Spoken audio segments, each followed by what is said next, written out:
Baik, kita mau belajar. Tema kita hari ini tenang menghadapi badai kehidupan. Oke. Kalau kita mendengar kata badai, apa sih yang muncul di benak kita? Ayo coba tulis. Atau yang di Zoom bisa langsung bicara. Lagi sekali terima kasih Ibu Bapak petugas dari LP mana saja, rutan ya, yang sudah bergabung hari ini. Kami para pengurus dari yayasan yang dikelola Pak Andreas ini mengucapkan terima kasih karena Ibu Bapak para petugas memberikan kesempatan untuk anak-anak kami, saudara kami ikut belajar, bahkan memberikan fasilitas di lapas masing-masing ya untuk kami bisa beribadah. Tuhan memberkati Ibu Bapak semua. Oh, Teluk Dalam hadir ya. Ya, oke, ada yang nulis mendengar kata badai, ya, angin ribut, puting beliung, ya, dari lapas rutan Ternate merusak, ya, dari Pontianak masalah yang datang dalam kehidupan. Oh, lapas kelas 2 Cibinong juga hadir. Ayo yang lain di Zoom, Instagram, ya, yang di Facebook nulis apa? Mendengar kata badai. Woi Esra, oh pas sekali kamu ikut belajar cucu saya ini. Keluarga, kamu sudah serius belum? Ya, dari Lembang, menakutkan. Dari mana ini? Bilang sakit mendengar kata badai. Oke, ya, oh, musibah, ya, gelombang pasang yang tinggi, angin kencang, hujan dari lapas Mamuju, ya. Baik, berarti semua negatif masalah dalam kehidupan, lapas narkoba Pamekasan, musibah, oke, baik, ya, Steve, puji Tuhan kamu hadir. Panik, ada yang bilang panik, oke. Jadi mendengar kata badai, pokoknya yang gak enak, yang berbahaya, yang menakutkan, betul sekali, ya. Tapi saya mau cerita, saudara. Suatu hari, kira-kira 3 bulan yang lalu, ya, saya bersama salah seorang anak saya lagi menuju ke suatu tempat. Nah, untuk menuju ke tempat itu, kami melewati sebuah pantai. Ya, ini bukan di Pulau Jawa. Nah, di pantai itu memang terkenal ombaknya tinggi, gelombangnya tinggi, dan tempat orang berselancar, tahu ya, surfing, ya, di Teluk Dalam, oh itu ombaknya besar, bahkan di Teluk Dalam itu diakui salah satu tempat selancar yang paling hebat, ya, di dunia. Juga Mentawai, ya, di Mentawai ada tempat orang berselancar. Nah, waktu saya bersama anak saya itu nggak rencana, kami melewati pantai itu. Nah, dan saya tahu pantai itu memang tempat orang berselancar. Tapi ada 2 pemandangan yang saya lihat di tempat yang sama di pinggir pantai itu, ya, 2 kelompok orang yang berbeda cara melihat badai.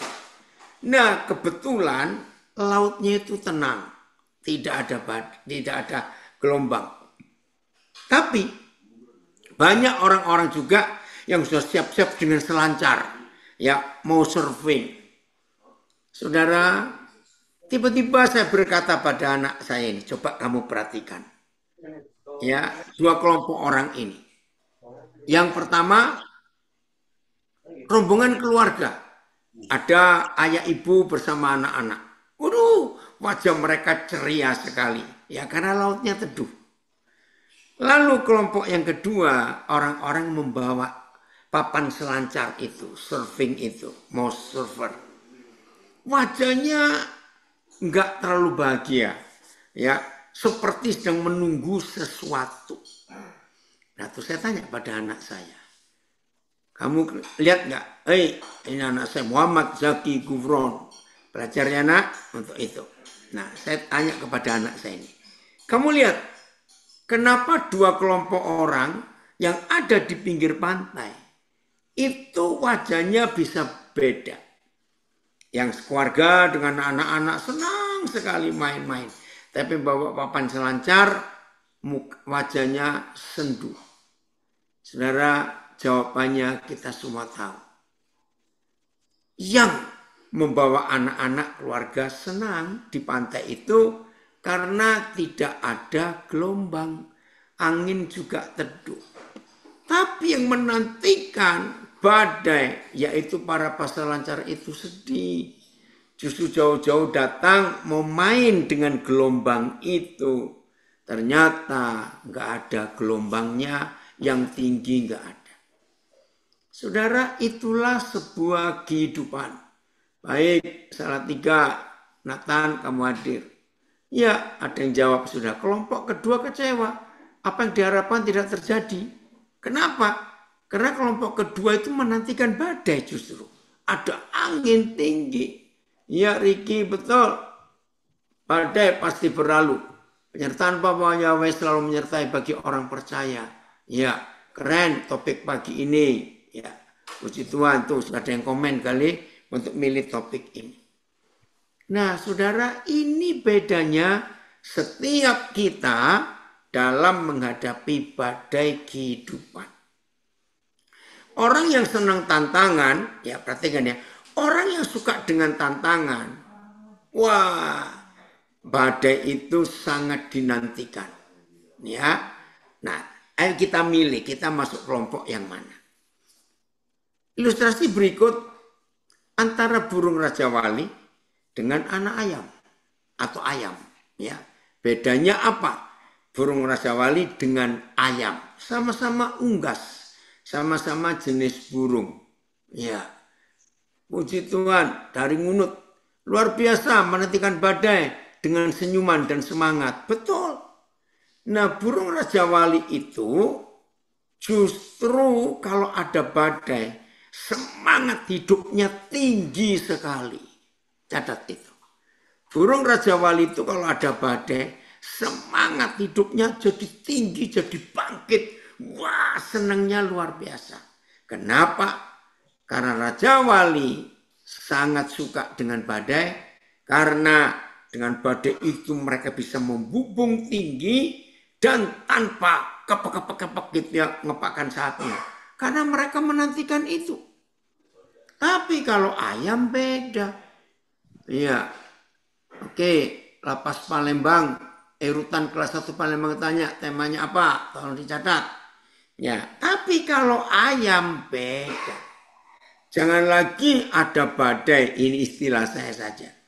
Kalau mereka tinggal dekat dapur, ada panci jatuh, dar gitu. Wih, ini ayam sudah teriak-teriak, lari ketakutan. Nah, itu bedanya.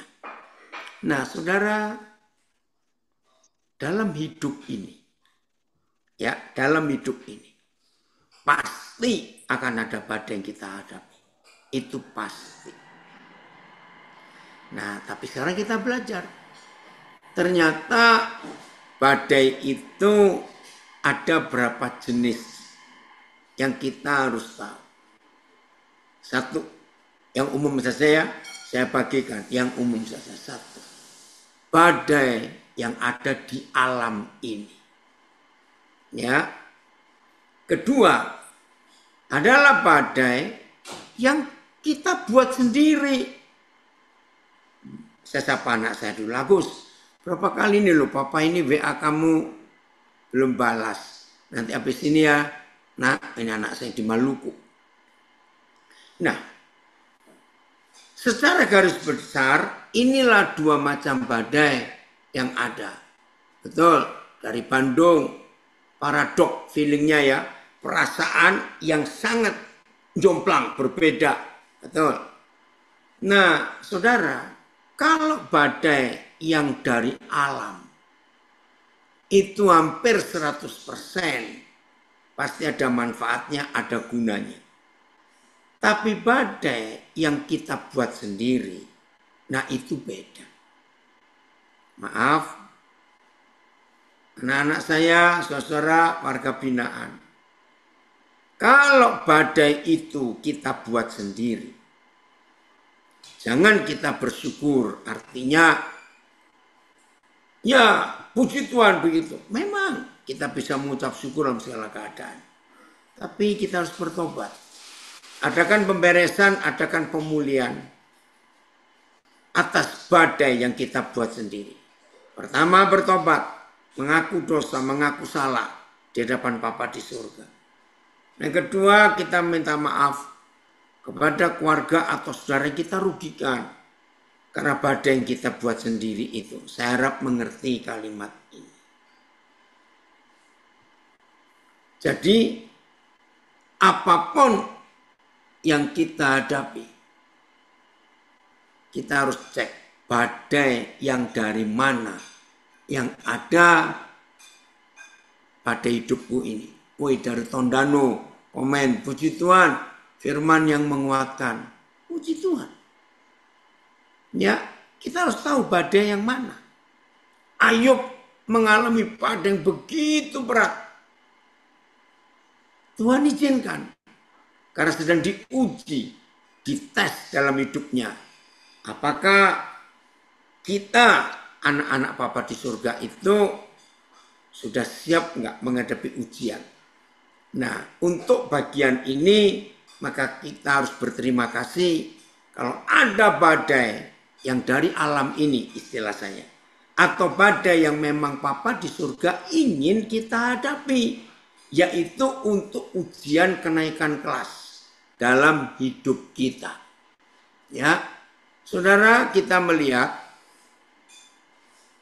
karakter Tuhan Yesus yang ada, kita baca dulu Galatia 5 ayat 22 dan 23.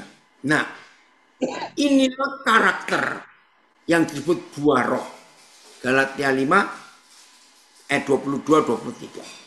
Nah, 9 buah roh ini Tuhan tidak bermaksud hanya ditulis supaya jadi pelajaran, jadi pengertian kita, tidak. Tetapi Tuhan Yesus sendiri sangat menginginkan saudara dan saya menghidupi dan menyatakan 9 buah roh ini dalam hidup kita. Ingat itu. Tuhan sendiri yang menginginkan.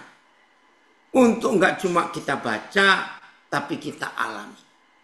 Masih ingat Tuhan Yesus pernah berkata, kalau kita ingin tahu sebuah pohon, lihat buahnya. Dari buahnya kita tahu pohon itu jenis apa. Jadi baik buruknya, bagus tidaknya. Sebuah pohon, maka kan kelihatan dari buahnya. Nah, kita baca. Galatia 5, 22-23. Wih, puji Tuhan. Saudara kita Yani di Sydney. Ya, Yan masih di rumah sakit atau sudah pulang? Ini saudara kita ini berapa hari yang lalu, minggu yang lalu ya, atau 10 hari yang lalu. Tiba-tiba mengalami badai yang Tuhan izinkan. Oh, Rutan Denpasar. Rutan mana itu? Ada gangguan sinyalnya. Ya, Rutan Depok. Oh, Tuhan menolong. Jangan keluar dulu ya, coba ditunggu. Ya. Nah, ini saudara kita Yani ya mengalami badai, tiba-tiba mengalami satu sakit. Tuhan tolong luar biasa. Oke. Nah, inilah buah dari Roh Kudus. Dan Roh itu adalah Tuhan sendiri. Nah, Tuhan ingin saudara dan saya berbuah yang sama. Yang tertulis di Galatia 5 ayat 22 dan 23. Supaya orang melihat hidup kita ini seperti apa. Kalau buah roh ini nyata di hidup kita. Nah, supaya buah roh ini nyata, maka harus ada ujian. Ya, ada tes dalam hidup kita. Tetapi buah roh ialah 1 kasih, 2 sukacita, 3 damai sejahtera, 4 kesabaran, 5 kemurahan, 6 kebaikan, 7 kesetiaan, ayat 23, 8 kelemah lembutan, 9 penguasaan diri. Tidak ada hukum yang menentang hal-hal itu. Ya, kita baca TSI-nya. TSI-nya Filipus mulai ayat 22 Galatia 5. Tetapi kalau hidup kita dipimpin Roh Kudus, hal itu pasti tampak lewat cara hidup kita yang saling mengasihi 1, bersukacita 2, damai 3, sabar dalam kesusahan 4, murah hati 5, suka menolong sesama yang ke-6, menepati janji yang ke-7, ayat 23. Nah, terjemahan sederhana Indonesia beda ya. Lemah lembut yang ke-8 dan bisa menguasai diri yang ke-9. Hukum Taurat pun tidak menentang semua hal itu. Puji Tuhan. Ya, kalau kita betul-betul hidup dipimpin Roh, dikuasai Roh, maka 9 karakter Roh Kudus ini ada juga dalam hidup kita. Ada 9. Saudara, kalau kita hitung 9 itu sedikit. Kalau 100 itu banyak. Nah, tapi untuk mewujudkan yang 9 ini, maka kalau saya nggak berkata satu-satunya cara, ya lewat badai hidup. Saya ulangi, lewat badai hidup. Kalau badai hidup itu menerjang kita, menerpa kita, maka akan kelihatan apakah karakter Roh Kudus, karakter Tuhan Yesus itu nyata nggak di hadapan kita. Mudah-mudahan saya bisa menguraikan 9-nya, tapi saya percepat. Kasih. Kapan kasih itu nyata di hidup kita? Jawabannya, kalau ada badai yang menyerang kita.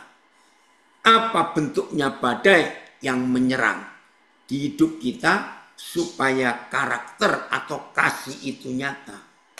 Ya, tiba-tiba ada segerombolan orang. Ya, badai kan besar. Ya, kalau angin kecil ya cuma 1-2 orang. Ini ada segerombolan orang. Tiba-tiba menyerang kita, memfitnah kita, menuduh kita tiba-tiba. Saudara, coba Filipus keluarkan lagi ya yang TSI ya, supaya Papa bisa sambil baca. Saudara bisa bayangkan, badai itu kan besar, bukan sekedar angin. Kalau mendengar kata badai itu, wah, sudah halilintar, petir, angin, hujan. Nah, bagaimana kasih itu bisa nyata di hidup kita kalau tidak ada badai? Tidak ada segerombolan orang yang tiba-tiba. Kenapa saya pakai kata tiba-tiba? Sebab biasanya badai itu kalau mau datang, nggak WhatsApp dulu, nggak WA dulu ke kita, bilang, aku mau datang, nggak mungkin. Jadi kalau tiba-tiba istilahnya nggak ada hujan, nggak ada angin istilahnya, padahal angin besar. Ada segerombolan orang ngeroyok kita, nuduh, memfitnah, menyalahkan. Syok nggak? Waduh, ini ada apa? Itulah badai dalam kehidupan yang dari alam ini, yang bukan karena perbuatan kita salah. Maka orang-orang yang segitu banyak tiba-tiba menuduh, memfitnah, menjatuhkan kita, itulah badai untuk menguji apakah kasih itu sudah nyata di hidup kita atau belum. Saling mengasihi. Kasih itu nyata. Ini ada ujian. Sama seperti halnya kalau ada di antara kita pernah doa begini kepada Tuhan. Tuhan, tolong saya. Saya capek Tuhan hidup nggak sabaran seperti ini. Saya lelah Tuhan hidup suka marah-marah. Hari ini saya berdoa, Tuhan tolong supaya Tuhan cabut sikap amarah saya ini. Saudara jangan harap walaupun saudara doanya sungguh-sungguh, sehati, serius. Ingat, doanya enggak langsung dijawab, ya anakku, sekarang aku cabut sifat marah di hidupmu. Ding. Terus begitu amin, aku enggak pemarah lagi. Enggak begitu cara Tuhan menjawab doa kita. Begitu kita berdoa, minta sabar, minta kasih itu nyata. Ingat, yang dijawab Tuhan, langsung dia kirim badai. Segerombolan orang tiba-tiba nyakitin, memfitnah. Udah takut duluan, jangan takut duluan. Kita ini diuji.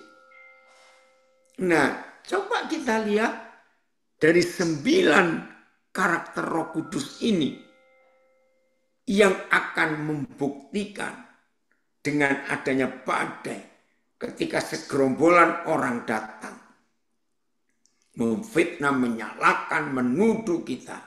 Itu ada apa saja? Ayo, balikan lagi. Ya. Filipus, jelas kasih. Ya, jelas kasih. Terus damai. Ya, ada damai enggak? Mau berdamai enggak dengan orang-orang itu? Lalu sabar dalam kesusahan. Ya, oke, nggak bisa keluar semua 2 ayat ini ya. Nggak, kalau Murati belum. Ya, ini kan bicara disakiti kok. Tiba-tiba segerombolan orang, nyerang kita. Ya, nah, ada sukacita, ada rasa damai, ada sabar, ya, ada kasih. Nah, itu yang akan nyata lewat badai kehidupan yang tiba-tiba datang menyerang kita. Wih, ngeri sekali. Enggak ngeri. Justru itu indah. Bisa berkata amin untuk hal ini. Justru itu indah. Karena membuktikan kita sudah lulus atau belum. Nah, itulah tujuan badai. Jadi enggak apa-apa. Untuk menghadapinya kita ucapkan syukur dengan diizinkannya Tuhan, ya, badai itu menyerang kehidupan kita. Wah, ini dari Bone bilang amin, puji Tuhan. Ya, maka itu kalau saudara dan saya adalah murid-murid Tuhan Yesus, murid ya berarti suka belajar. Kalau saudara dan saya adalah murid-murid Tuhan Yesus, maka badai itu sangat-sangat kita nantikan. Wih, dari Nabire, seorang guru, amin komennya. Iya, Yulin, hebat. Badai hidup yang kamu alami. Dengan tiba-tiba suamimu dipanggil Tuhan. Dan ternyata berapa hari yang lalu, anak satu-satunya bisa lulus kuliah di Salatiga. Hebat sekali. Yulin, kamu pemenang. Amin ya Ujun. Iya, ada badai. Itu luar biasa. Ini anak saya pilot juga gabung. Amin ya. Ya, Tuhan mengizinkan badai itu untuk menguji kita. Supaya sifat atau buah Roh Kudus, kasih, sukacita, damai, sabar, itu nyata dengan adanya badai itu. Amin enak. Nah, kalau begitu, ya, wih dari Jogja, hebat ini. Hebat, Pak Agus. Badai membuat dewasa, ya, dalam iman dan karakter. Betul, nak? Nah, ini saudara kita ini, saudara. Bentar, ini mana ini? Ya. Lagi mendirikan rumah lansia untuk orang-orang usia lanjut ya ditampung di daerah Jogja. Kali orang ya Gus ya. Oke. Nah, jadi badai itu sangat sangat baik untuk hidup kita. Mau nggak kita diuji supaya keluar karakter Yesus. Dan orang akan melihat bagaimana dampak dari hidup yang mau taat dan mengikuti kehendak Tuhan itu. Jadi jangan lupa 9 buah roh, inilah karakter Yesus yang harus nyata lewati di hidup kita. Dan untuk membuktikan 9 karakter itu ada, maka mau tidak mau, badai itu harus. Oke, ada pertanyaan dari Gereja Ekumene Anugerah. Jikalau memiliki vonis hukuman mati, apakah badai itu membawa kita dalam kematian, Pak? Oke, saya jawab. Untuk menghadapi kematian, tidak perlu lewat hukuman mati. Enggak perlu. Karena bagaimanapun juga, semua kita suatu hari nanti akan meninggalkan dunia ini. Ya. Nah, jadi dari Gereja Ekumene Anugerah ini, ya, jangan takut dengan hukuman mati. Tapi untuk Indonesia kan sudah ada hukum baru. Ya, ingat sebelum putusan kasus Rudy Sambo, ternyata ada perubahan hukum di Indonesia yang sudah divonis hukuman mati. Kalau 10 tahun pertama dijalani dan punya rapot baik, maka hukuman bisa berubah jadi seumur hidup. Nah, setelah divonis seumur hidup, kalau sampai saya nggak tahu berapa tahun lagi ujiannya, ditek makin baik, turun lagi hukumannya. Ya, jadi 20 tahun dan terus begitu. Jadi nggak usah takut. Kalau vonis hukuman mati itu, maaf saya berkata, itu karena badai yang kita buat, karena kesalahan kita sendiri. Ayo selesaikan dulu di hadapan Tuhan. Minta ampun. Tuhan tolong.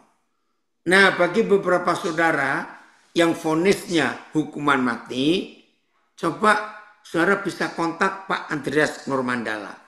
Ya, pelopor dan pendiri pelayanan, apa yayasannya apa lupa ini saya, Pak Andreas.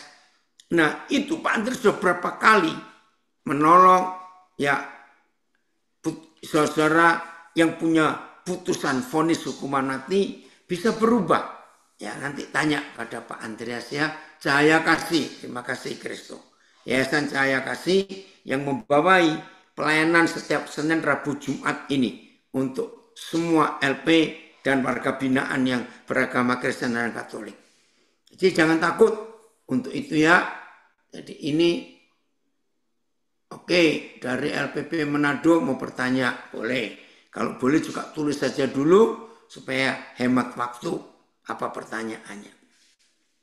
Jadi begitu saudara, badai hidup itu sangat penting untuk kita supaya menguji karakter kita yang sesungguhnya sudah sejauh mana ke arah karakter Yesus itu sejauh mana. Itu hanya bisa dibuktikan lewat badai dalam kehidupan kita. Jadi sesungguhnya badai itu indah kalau kita tahu maksudnya. Saya beri ilustrasi yang berikut. Yang belum pernah ke pantai, ya, saudara mungkin sulit membayangkan, tapi saya mau tunjukkan. Ya, ternyata saudara masih banyak saudara kita orang Indonesia ini yang tinggalnya di pegunungan itu belum pernah melihat pantai, melihat laut.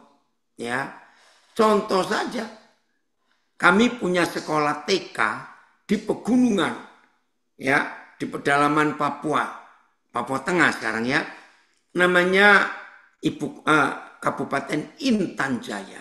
Itu betul-betul di pegunungan.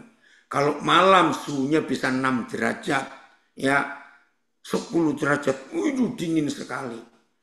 Nah, setiap tahun kalau anak-anak TK itu lulus, maka kami harus pindahkan ke Nabire. Nabire itu kota pantai. Nah, saudara, semua anak dari pedalaman itu begitu turun pesawat, dan waktu itu bandara kami masih di pinggir pantai. Sekarang bandara Nabire sudah pindah agak jauh dari pantai. Mereka itu kaget lihat laut. Nah, mereka hanya sering lihat danau. Mereka bilang, danaunya luas sekali. Belum pernah lihat pantai. Nah, jadi bagi saudara-saudara yang mendengar pengajaran ini dan belum pernah lihat pantai, maafkan saya cerita. Bagi yang sudah tinggal di pantai, tahu pantai pasti ngerti. Saudara, di pesisir pantai itu ada pohon-pohon jenis tertentu. Dan pohon-pohon yang ada di pinggir pantai itu hampir nggak bisa tumbuh di daratan yang jauh dari pantai. Contohnya pohon ketapang. Ya, pohon ketapang itu ada di pantai. Juga pohon kelapa. Ya, walaupun kelapa ada juga yang di jauh ke darat. Nah, yang saya mau ceritakan, ternyata Tuhan itu luar biasa. Pohon-pohon yang ditetapkan Tuhan penciptanya untuk tumbuh di pantai, ya, ternyata mereka itu punya akar yang banyak dan kuat. Ya, kenapa? Pohon-pohon yang Tuhan ciptakan di pinggir pantai, di pantai itu harus punya akar yang kuat. Ya, karena di pantai itu anginnya lebih kencang daripada yang di darat. Ya, ke arah perbukitan. Bisa bayangkan ya, luar biasa. Nah, itulah bedanya. Jadi pohon-pohon yang di pantai itu memang diciptakan ya untuk bisa bertahan di tengah badai kehidupan. Saudara, jadi kalau memang Tuhan itu membuat saudara dan saya seperti pohon, berarti saudara dan saya adalah pohon yang Tuhan ciptakan untuk ditumbuh di pinggir pantai dan siap menghadapi badai.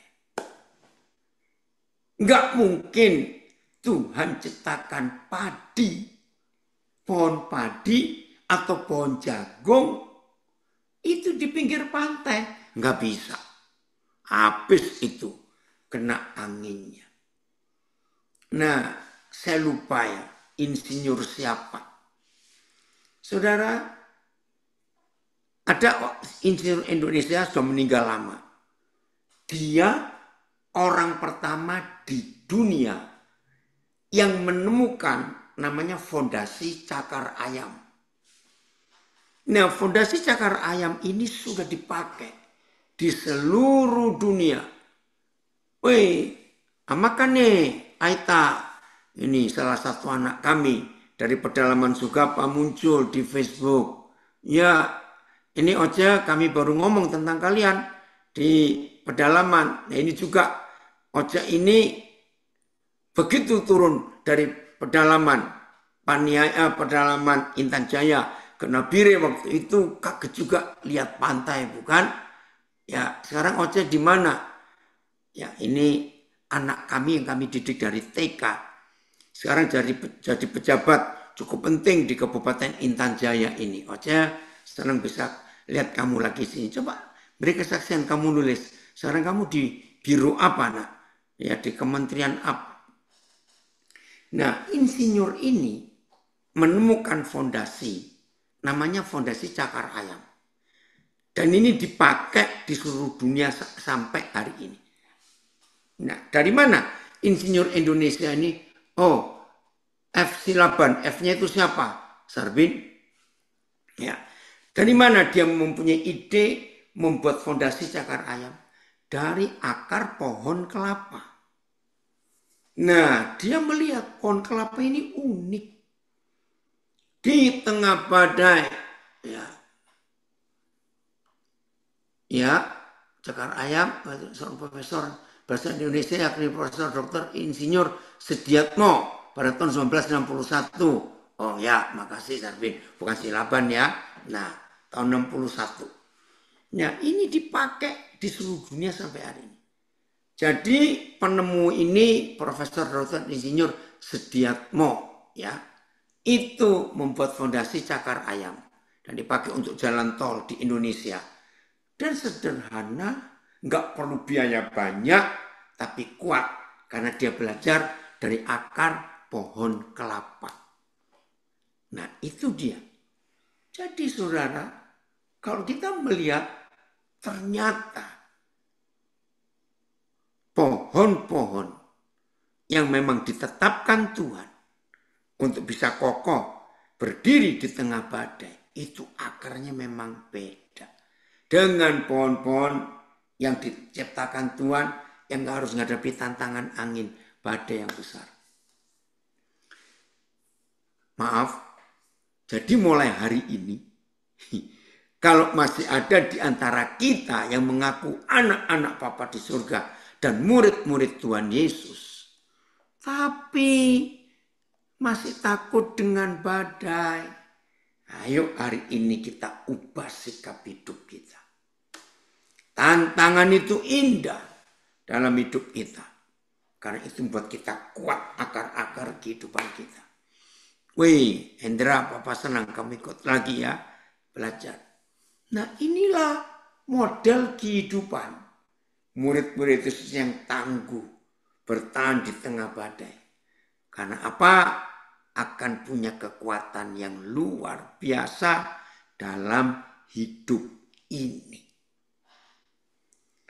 Kalau kita belajar tentang hidup Musa, saudara, hebat sekali. 40 tahun. Catat, Musa itu 40 tahun mengalami badai yang luar biasa. Heran ya, 40 tahun sebagai pelarian. Tapi Tuhan memberikan kekuatan. Oh, ada yang kirim lagu, ku kan bertahan di tengah badai. Betul, ya. Oke ya, Dorma harus kuat. Ini seorang ibu gembala, guru di pedalaman Sumatera Utara. Betul, ku tetap tahan di tengah badai. Nah ini anak saya Georga dari Kalbar. Tantangan badai itu seperti vitamin kehidupan. Amin. Ya, dari Sintang, lapas kelas 2B juga hadir. Puji Tuhan.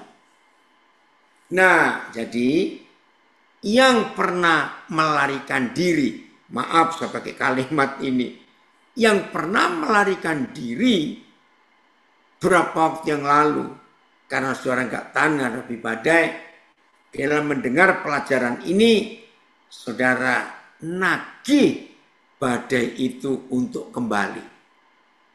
Harus diaminkan ya. Nah, Musa mengalami badai itu 40 tahun. Ketika dia menjadi pelarian dari hadapan Firaun, kakek angkatnya, opa angkatnya itu. Tapi lihat setelah itu, lulus dia. Hebat sekali. Filipus coba carikan, Papa lupa. Dan Musa punya gelar. Itu bilangan berapa ya? Bilangan 13 atau bilangan 12 ayat 3. Musa itu punya gelar. Orang yang paling lembut hatinya sedunia. Itu luar biasa. Coba cari Filipus. Ya, bilangan 12 atau 13. Pokoknya ayat 3. Nah, saudara, tidak ada manusia di dunia selain Musa ya yang punya gelar hebat. Ya. Oh, ada ayat yang dikirim Sarbin, Ibrani 13 ayat 6. Saya baca ya. Sebab itu dengan yakin kita dapat berkata, Yahweh adalah penolongku, aku tidak akan takut. Apakah yang akan dapat dilakukan manusia terhadap aku? Amin. Ya, makasih. Filipus bilangan 12 ayat 3. Saudara, ayo kita baca. Oh, dari Sydney ada kiriman ayat. Yesaya 40 ayat 31, betul. Tetapi orang-orang yang menanti-nantikan Tuhan mendapat kekuatan baru. Mereka seumpama Raja Wali yang naik terbang dengan kekuatan sayapnya. Mereka berlari dan tidak menjadi lesu. Mereka berjalan tidak menjadi lelah. Puji Tuhan. Nah sekarang ini lihat. Gelarnya Musa setelah diterjang badai 40 tahun. Bilangan 12 ayat 3. Adapun Musa ialah seorang yang sangat lembut hatinya, lebih dari setiap manusia yang di atas muka bumi.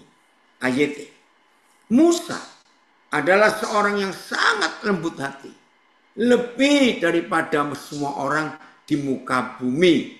Terjemahan lama.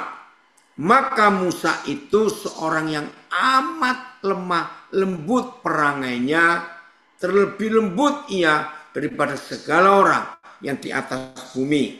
PIS. Musa adalah orang yang sangat rendah hati, melebihi semua orang yang hidup di bumi ini. Oh, TSI-nya ada. Ya, TSI-nya. Ayat 1 kalau TSI ya. Oke, lihat ini TSI-nya.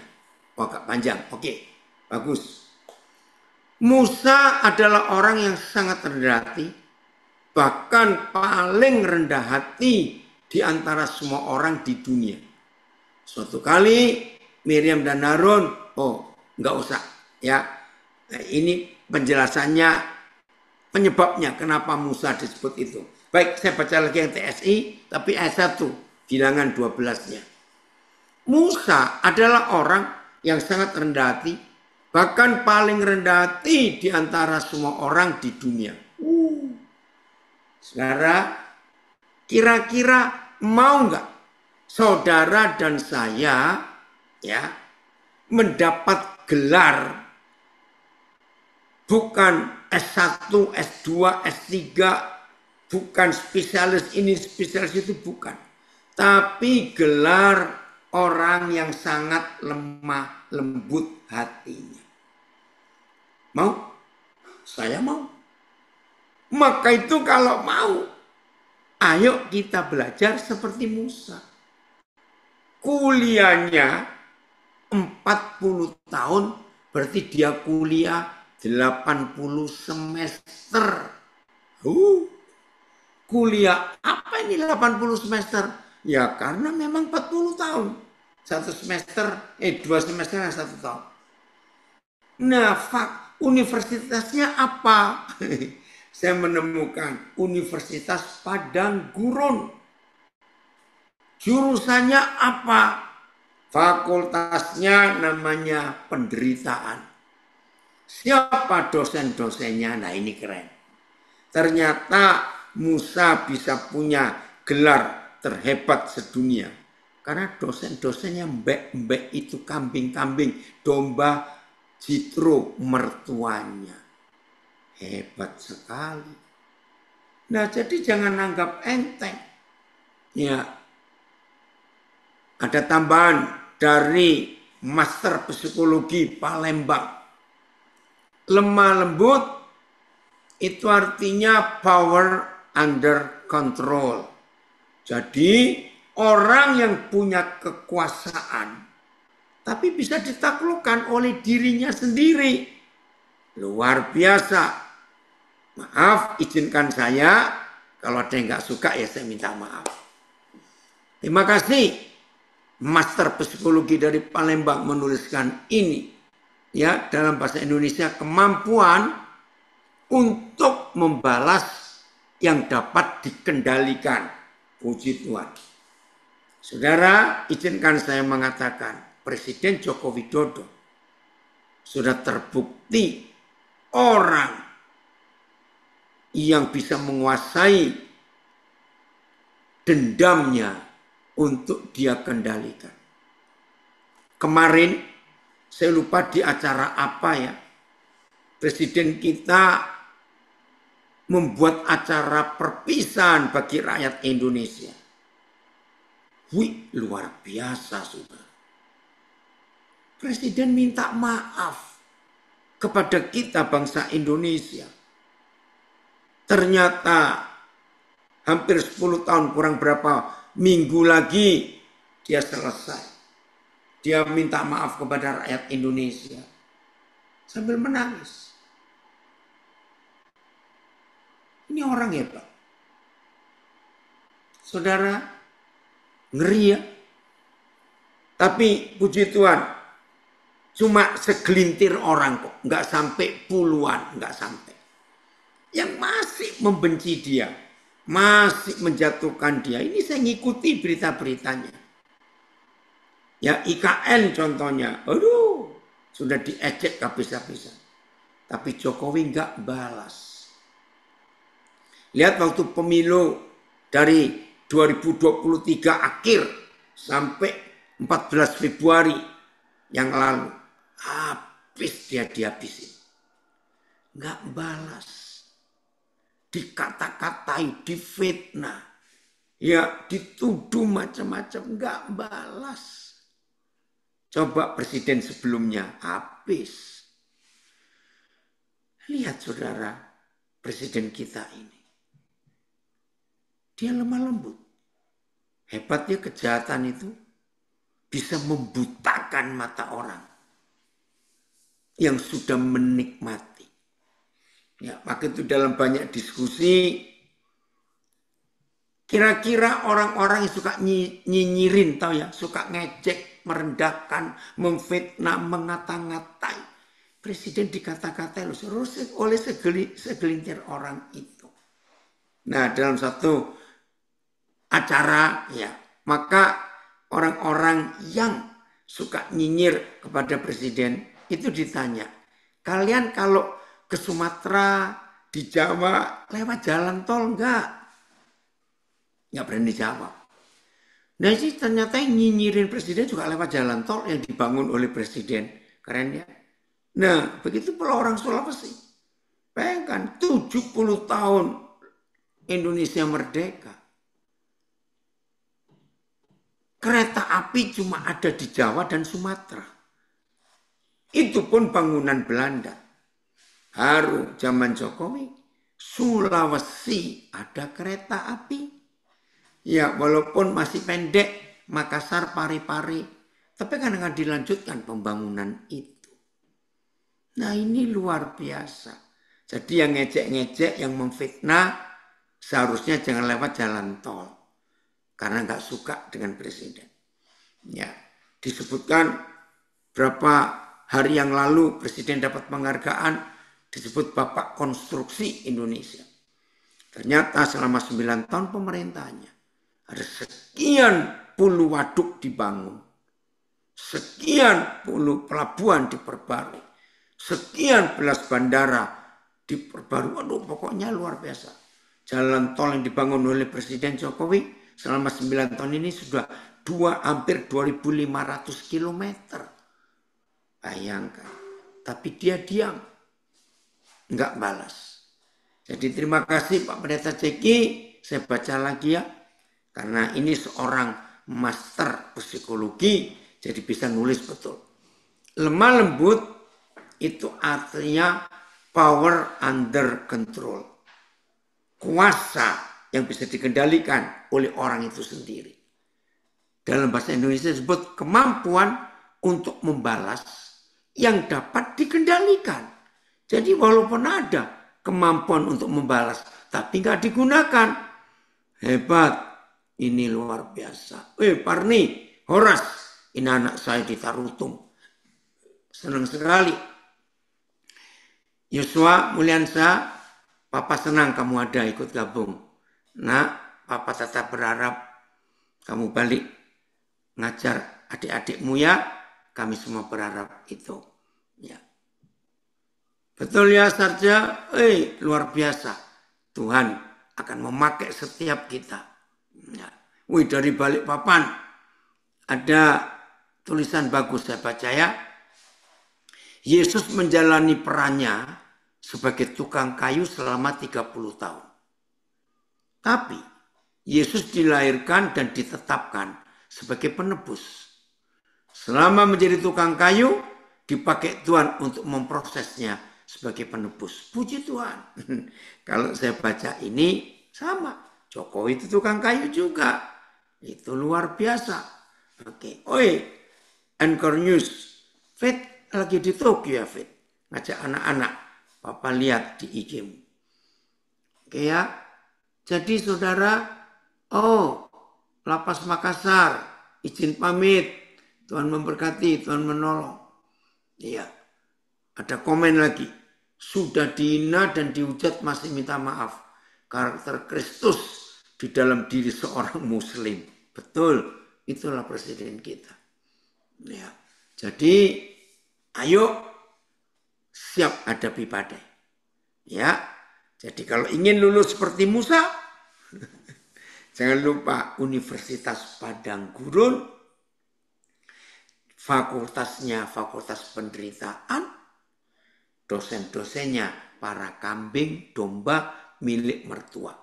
Kenapa saya bisa katakan ini? Saudara bayangkan, apa bedanya kambing domba milik Musa dan kambing domba milik mertua? Coba renungkan. Dari konsep ini saya belajar. Pantas Musa lemah lembut. Bahkan orang yang lemah lembut sedunia loh hatinya. Jadi sampai hari ini pun belum ada orang yang punya hati selembut hati Musa. Karena kuliahnya 80 semester. Lapas kelas 1. Lapas anak ya. Kelas 1 Medan juga keluar. Sidi Kalang juga. Baru bergabung Sidi Kalang. Oke. Kenapa saya bisa berkata dosen-dosennya itu para domba kambing milik mertua? Renungkan perbedaan. Apa bedanya domba-domba itu milik Musa pribadi dan milik mertua? Nah, di sini. Iya. Rinisus. Rin.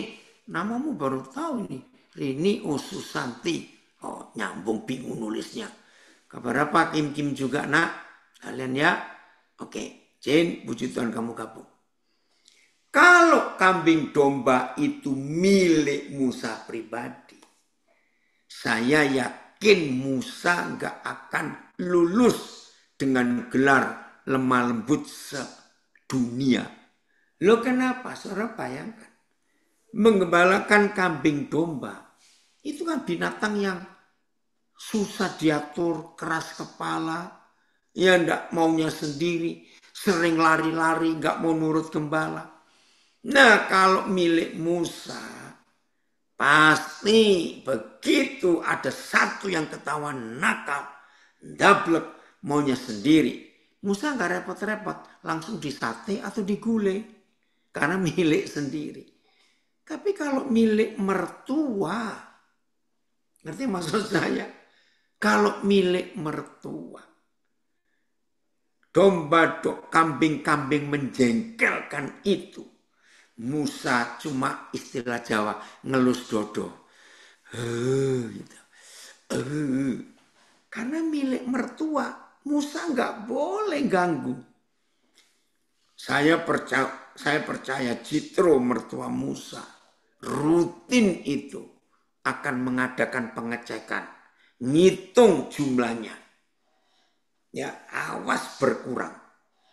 Karena mertua tahu pasti banyak yang hamil kambing domba itu. Nah, karena Musa nggak boleh nyembelih satu pun dari kambing milik mertuanya itu. Maka itu Musa jadi tiap hari. Ya, saya agak sulit ini mencari padanan bahasa Indonesia.